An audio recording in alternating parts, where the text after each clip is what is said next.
$7.6 billion, 7,800 jobs और 3 साल का समय, ये सब कुछ माइक्रोसॉफ्ट ने खो दिया अपने सबसे बुरे एक्विजिशन के समय, जो था नोकिया का एक्विजिशन। बाहर से देखने से लगता है कि ये एक्विजिशन तो ऑब्वियसली फेल होने वाला था। माइक्रोसॉफ्ट उस लेगेसी फोन मेकर पर बेट ले रहा था जो कि स्मार्टफोन्स के नए जमाने में स्ट्रगल कर रहा था, और अनफॉर्चुनेटली माइक्रोसॉफ्ट के लिए चीजें काम नहीं करी। लेकिन अगर मैं आपसे कहूँ कि इस कहानी के पीछे और भी बहुत कुछ छुपा हुआ है और ये एक फेल्ड एक्विजिशन नहीं था। देखो, बात यह है कि सिर्फ पीछे मुड़ के देखने से ही नोकिया की हालत बुरी नहीं लगती है, बल्कि एक्विजिशन के समय भी ये चीज ऑब्वियस थी। इनफैक्ट ज्यादातर माइक्रोसॉफ्ट के इन्वेस्टर्स इस एक्विजिशन के खिलाफ थे। जिस दिन ये डील फाइनलाइज हुई थी उस दिन माइक्रोसॉफ्ट के शेयर्स 6% गिर गए, जिससे कंपनी को मार्केट वैल्यू में $15 बिलियन का लॉस हुआ, जो कि नोकिया के वैल्यूएशन से भी 2 गुना था। अब आप पूछोगे ऐसा क्यों? वेल, नोकिया की तकदीर ऑलरेडी लिखी जा चुकी थी। ना कि सिर्फ उनका मार्केट शेयर और ब्रांड प्रेजेंस गिर रहा था, मगर इसके अलावा उन्होंने पिछले साल $4 billion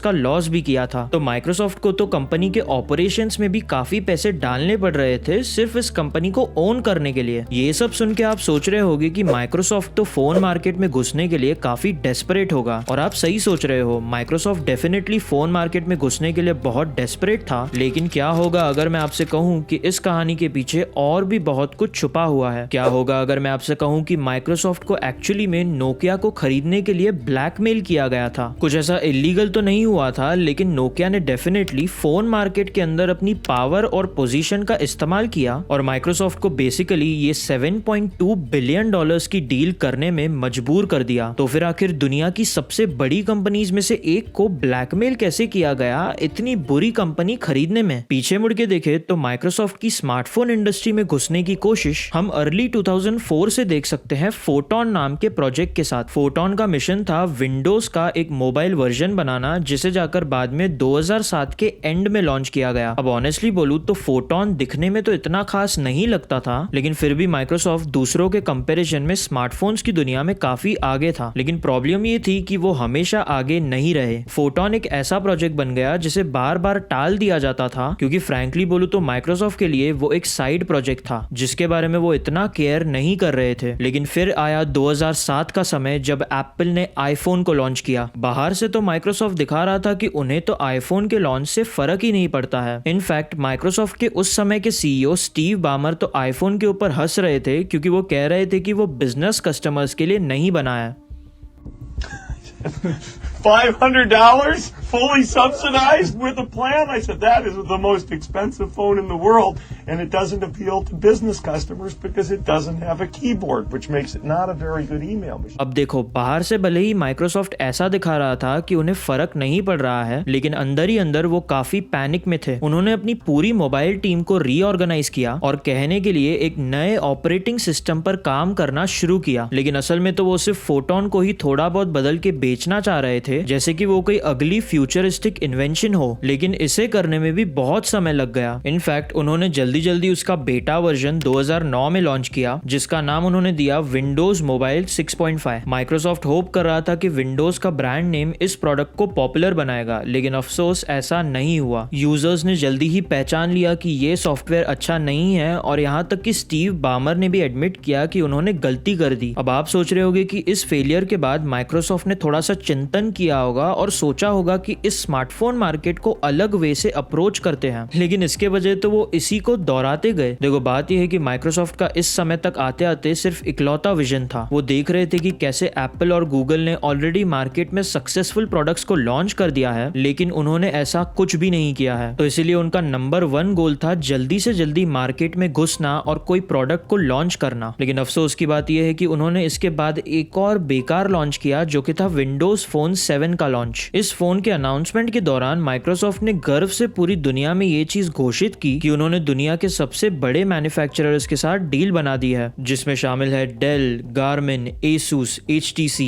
HP, LG, Samsung, Sony और तोशिबा भी। माइक्रोसॉफ्ट तो अपने विंडोज फोन 7 में इतना कॉन्फिडेंट था कि उन्होंने आईफोन के लिए एक मातम भी मना लिया था। लेकिन जब विंडोज 7 एक्चुअली में मार्केट में लॉन्च हुआ, तब ये क्लियर हो चुका था कि माइक्रोसॉफ्ट ने बहुत ज्यादा गलतियां की है। इस फोन में ना कि कॉपी पेस्टिंग का सपोर्ट था, न कस्टम रिंग टोन्स, न टेदरिंग, ना मल्टीटास्किंग और यहाँ तक कि नॉर्मल नोटिफिकेशंस का भी सपोर्ट नहीं था। माइक्रोसॉफ्ट को लगा कि उन्हें नोटिफिकेशंस की जरूरत नहीं है क्योंकि उनके विंडोज टाइल्स ही काफी हैं। लेकिन पब्लिक ने ऑब्वियसली अग्री नहीं किया और विंडोज फोन 7 के फेलियर को देखने के बाद माइक्रोसॉफ्ट के हार्डवेयर पार्टनर्स भी डील से पीछे हट चुके थे और मुझे तो लगता है कि बाकी के आधे मैन्युफैक्चरर्स इसीलिए माइक्रोसॉफ्ट के साथ बने रहे, जैसे कि वो माइक्रोसॉफ्ट के साथ अपने रिश्तों को ना खराब करें। लेकिन इससे माइक्रोसॉफ्ट की कमियां नहीं छुपी। चीजें बद से बदतर तब हो गई जब विंडोज फोन का डेवलपर सपोर्ट भी बेकार निकला। डेवलपर्स यूजुअली iOS से शुरुआत करने लगे और डायरेक्टली एंड्रॉइड पर जाने लगे विंडोज को स्किप करके। और क्योंकि लोग ज्यादातर smartphone experience third party apps की वजह से ले पाते हैं, तो इसीलिए थर्ड पार्टी एप्स की कमी की वजह से विंडोज फोन और भी पीछे हो गया। अगर इनकी जगह कोई और होता तो स्मार्टफोन मार्केट में तो उनकी यात्रा उधर ही खत्म हो चुकी होती। लेकिन क्योंकि बात अभी माइक्रोसॉफ्ट की हो रही है, तो इसीलिए उनके पास अभी भी पैसे और रिसोर्सेस थे इस चीज को एक आखिरी बार ट्राई करने के लिए। अब इस वीडियो के टॉपिक से तो आपने गेस कर लिया होगा कि ये आखिरी चांस उन्होंने नोकिया के जरिए लिया था। लेकिन चीजें असल में ऐसी नहीं हुई जैसा आप सोच रहे हो। ऐसा नहीं हुआ कि माइक्रोसॉफ्ट ने जल्दी से जाकर उसी समय नोकिया को खरीद लिया। उन्हें एक्चुअली में नोकिया को खरीदने की इच्छा नहीं थी, बल्कि उन्हें सिर्फ एक सॉलिड पार्टनरशिप बनानी थी। तो इसीलिए उन्होंने स्ट्रेटेजी बनाकर लेट 2010 में नोकिया के अंदर स्टीफन इलॉप को भेजा। इलॉप उस समय माइक्रोसॉफ्ट के बिजनेस डिवीजन के प्रेसिडेंट थे, जो कि उस समय पर बहुत भारी प्रॉफिट्स कमा रहा था। तो इसीलिए वो एक काफी कंफर्टेबल पोजीशन में थे। लेकिन पता नहीं क्यों सितंबर 2010 में इलॉप ने नोकिया से एक जॉब ऑफर ले लिया और वो नोकिया के सीईओ बन गए। अब शुरुआत से ही ये डील काफी अजीब लग रही थी। आखिर दुनिया की सबसे बड़ी सॉफ्टवेयर कंपनी के सबसे बड़े डिवीजन का लीडर एक मरती हुई कंपनी को क्यों ज्वाइन करेगा? और नोकिया के लिए तो इलॉप पहले सीईओ थे उनके 145 साल के इतिहास में, जो कि एक्चुअली में फिनलैंड से नहीं थे। और इलॉप को ये जॉब देने के लिए उन्हें ऐसे इंसान को नौकरी से निकालना पड़ा जो कि उस कंपनी के साथ 30 सालों से जुड़ा हुआ था। जरूर इस कहानी के पीछे कुछ तो छुपा हुआ होगा और कोई राज होगा जिसकी वजह से स्टीवन को नोकिया का सीईओ बनाया गया। क्या माइक्रोसॉफ्ट और नोकिया सीक्रेटली एक पार्टनरशिप बना रहे थे, जैसे कि वो एप्पल और गूगल को हरा पाए? जी हाँ, वो लोग एग्जैक्टली यही प्लान कर रहे थे। स्टीफन के सीईओ बनने के कुछ ही महीनों के बाद नोकिया ने ये अनाउंस किया कि वो अब से सिर्फ विंडोज के फोन ही बेचेंगे। नोकिया ने लिटरली अपना सब कुछ दाव पर लगा दिया। चुपचाप आसानी से एंड्रॉइड्स बेचने की जगह नोकिया ने विंडोज पर बैठ लिया। मगर उनकी माइक्रोसॉफ्ट के साथ पार्टनरशिप सिर्फ विंडोज चलाने तक की नहीं थी। नोकिया बेसिकली माइक्रोसॉफ्ट की एक सब्सिडियरी कंपनी बन गई और वो माइक्रोसॉफ्ट को हर चीज में सपोर्ट करने लगी। फॉर एग्जाम्पल, उन्होंने गूगल के बजाय बिंग को इंटीग्रेट करने का फैसला लिया और उन्होंने गूगल मैप्स के बजाय अपने फोन में बिंग मैप्स को डाला। और उसके अलावा वो अपने ऐप स्टोर को यूज करने के बजाय विंडोज फोन स्टोर को यूज करने लगे। वो basically main Windows phone maker बन गए और इसके लिए वो अच्छे खासे पैसे भी कमा रहे थे। वो हर क्वार्टर 1 करोड़ से भी ज्यादा फोन्स को बेचने लगे। लेकिन ओवरऑल देखे तो ये नोकिया के पहले के फोन सेल्स के कंपैरिजन में कुछ भी नहीं था। इनफैक्ट नोकिया तो लिटरली बर्बाद हो रहा था। जब इलॉप नोकिया में थे तब उनका स्टॉक प्राइस 62% गिर गया। उनके मोबाइल फोन मार्केट का शेयर आधा हो गया। उनका स्मार्टफोन मार्केट का शेयर 33% से 3% हो गया और कंपनी को 4.9 बिलियन यूरोस का लॉस हुआ। शायद से इस चीज का सबसे बेस्ट सबूत की चीजें कितनी बुरी चल रही थी वो इलॉप के एक लीक्ड मेमो में दिया गया है। इलॉप ने नोकिया को एक जलते हुए ऑयल प्लेटफॉर्म से कंपेयर किया और कहा कि नोकिया के बचने के सिर्फ थोड़े चांस के लिए भी उन्हें बर्फ के पानी में कूदना पड़ेगा। और इस बर्फ के पानी में कूदने से उनका मतलब था माइक्रोसॉफ्ट के साथ पार्टनरशिप करना और सिर्फ विंडोज फोन्स को ही बेचना। लेकिन चीजें एक्सपेक्टेशंस के हिसाब से नहीं जा रही थी। नोकिया को बहुत जरूरत थी कि उन्हें कोई बचा ले और उन्हें बचाने के लिए माइक्रोसॉफ्ट से बेहतर कौन ही हो सकता है। नोकिया ने अपना सब कुछ विंडोज के ऊपर दाव लगा दिया था। तो इसीलिए ये फेयर था कि माइक्रोसॉफ्ट भी फेवर रिटर्न करने के लिए अपना सब कुछ नोकिया पर दाव लगा दे। अब ये सुनने में तो काफी अच्छा लगता है, लेकिन इलॉप को पता था कि माइक्रोसॉफ्ट ऐसे ही इस लॉस मेकिंग कंपनी को नहीं खरीदेगा और इससे शुरू हुआ नोकिया को बेचने का मास्टर प्लान। वीडियो में आगे बढ़ने से पहले मैं ये कहना चाहता हूँ कि आप सभी लोग जो हमारे वीडियोस देखते हो